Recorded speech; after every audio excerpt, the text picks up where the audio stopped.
Di sebuah negeri nun jauh di sana, terdapat dua orang kakak beradik yang terkenal karena kesombongannya dan kedengkiannya. Mereka berdua sangat iri pada adiknya si cantik. Tidak ada yang mereka inginkan kecuali kecantikannya dan kebahagiaannya. Pada hari itu, sebagai kakak beradik, pada umumnya mereka bersiap untuk berangkat ke pertunjukan piano. Mereka bertengkar seperti biasa. Kenapa kau mengambil sisirku lagi? Pertama, ini bukan milikmu. Ini milik si cantik. Dan yang kedua, walaupun kau pakai sisir ini, tidak akan merubah apapun darimu.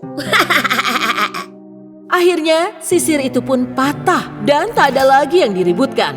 Kedua saudara itu membuat rencana agar si cantik marah.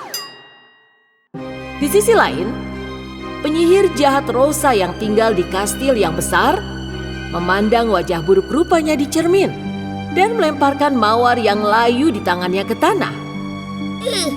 Ini tidak bekerja.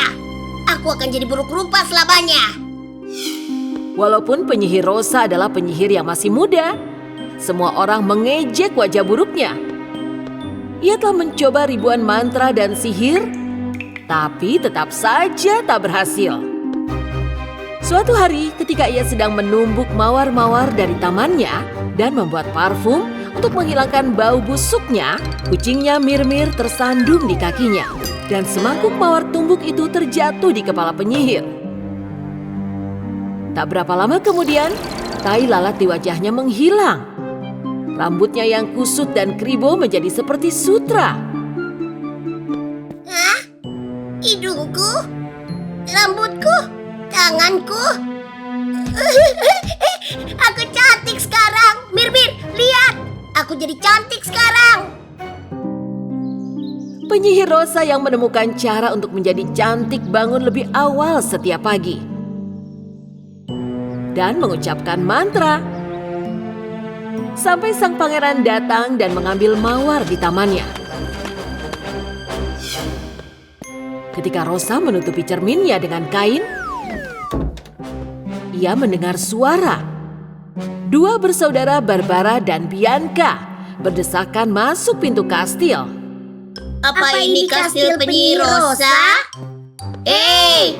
Ada orang di sana?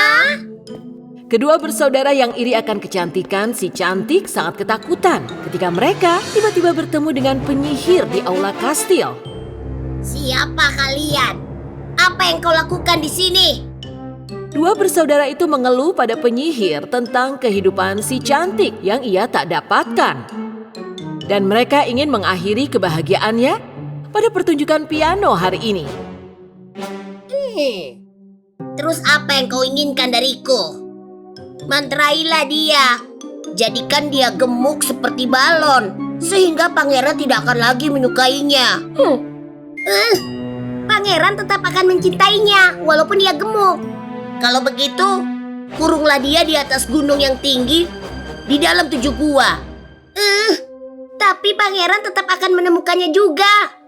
Ketika dua bersaudara tak dapat menemukan keputusan bersama dan tetap melanjutkan perdebatan, penyihir Rosa mengucapkan mantra dengan tangannya agar mereka diam. Ia mengambil botol ungu dari rak racun dan menyerahkan ke tangan salah satu kakak beradik itu.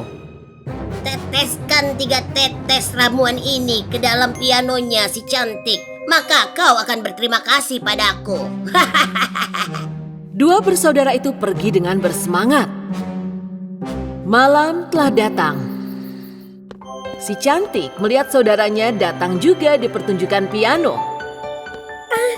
Barbara, Bianca, saudariku. Aku merindukan kalian. Bisa jadi kami juga merindukanmu. Mungkin. Kecil sekali istanamu. Kecil? Ini istana yang megah. Dan pianomu juga sangat tua. Sebenarnya bukan tua. Ini antik dan sangat berharga. Ketika si cantik berlalu, Barbara diam-diam mengambil racun dari kantongnya dan menyerahkannya pada Bianca. Dan Bianca meneteskan 3 tetes pada tuts piano si cantik. Si cantik yang tak menyadari itu datang dan mulai memainkan piano. Asap hitam terlihat di sekelilingnya. Lagu yang ia mainkan tiba-tiba terdengar sangat keras. Si cantik tetap terus memencet tuts piano. Semua orang menatapnya dengan heran. Pangeran Richard mencoba untuk menenangkannya, tetapi gagal. Semua tamu undangan meninggalkan istana dengan rasa heran. Kedua bersaudara itu sangat senang sambil berlalu ke ruangan yang telah disiapkan mereka. Keesokan harinya, si cantik mulai berteriak lagi pada semua orang yang ia temui. Putriku, apa yang terjadi padamu? Ada apa? Apa yang terjadi? Apa tidak cukup menikahi si buruk rupa? Pangeran Richard sangat marah dengan ucapan si cantik. Hatinya yang baik dan lembut sebagai sang putri telah sirna menjadi seorang yang kasar dan pemarah. Si cantik memecat tukang masak, tukang kebun, dan seorang pelayan yang tak boleh istirahat setiap hari. Kedua bersaudara itu melihat dengan senang dan menunggu di kamarnya. Di dalam istana pada hari itu, sampai pangeran hendak meninggalkan si cantik. Aku penasaran, apakah istana ini akan jadi milikku selamanya saat pangeran pergi meninggalkannya? Karena aku yang paling tua, istana dan pangeran adalah milikku. Suatu hari, Pangeran Richard memperbaiki tuts piano. Ia melihat ada botol racun yang kosong di bawah piano itu. Oh, tidak. Jangan-jangan botol ini. Pangeran Richard mengambil botol racun itu. Ia menyadari bahwa ini adalah ulah penyihir Rosa. Segera ia mengambil kudanya dan pergi ke kastil si penyihir. Pintu kastil dibuka dengan keras dan Pangeran Richard masuk. Apa yang kau inginkan dari kami penyihir? Kenapa kau mengucapkan mantra pada si cantik? Tapi bukan aku yang melakukannya. Itu ulah saudarinya si cantik. Sang pangeran putus asa menanyakan pada penyihir, Rosa bagaimana memulihkannya? Aku akan mematahkan sihir itu hanya jika kau memberikanku sesuatu yang bisa mengembalikan kecantikanku. Pangeran Richard mengambil kalung harapan yang selalu ia bawa, satu-satunya kenangan dari ibunya, dari kantongnya, dan menyerahkan pada penyihir Rosa. Ia mengatakan bahwa Rosa dapat meminta apapun yang ia inginkan, tetapi ia harus menunggu saat bulan purnama. 3 hari kemudian, penyihir Rosa mengambil kalung dan meletakkannya pada kotak. Ia melafalkan mantra di depan cermin dan berkata pada pangeran, Kau dapatkan apa yang kau inginkan. Aku telah mematahkan sihir itu. Tapi jika tidak bekerja kalung itu, lihat saja nanti. Pangeran kembali dengan senang ke istananya.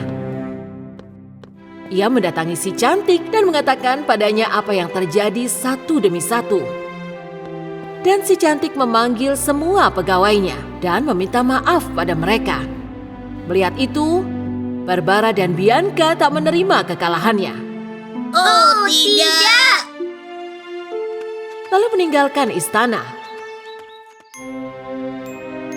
Penyihir Rosa belum menyadari bahwa kecantikan dan kebaikan bukan datangnya dari penampilan. Jika kita punya hati yang baik, akan terpancar di wajah dan akan selalu terlihat cantik.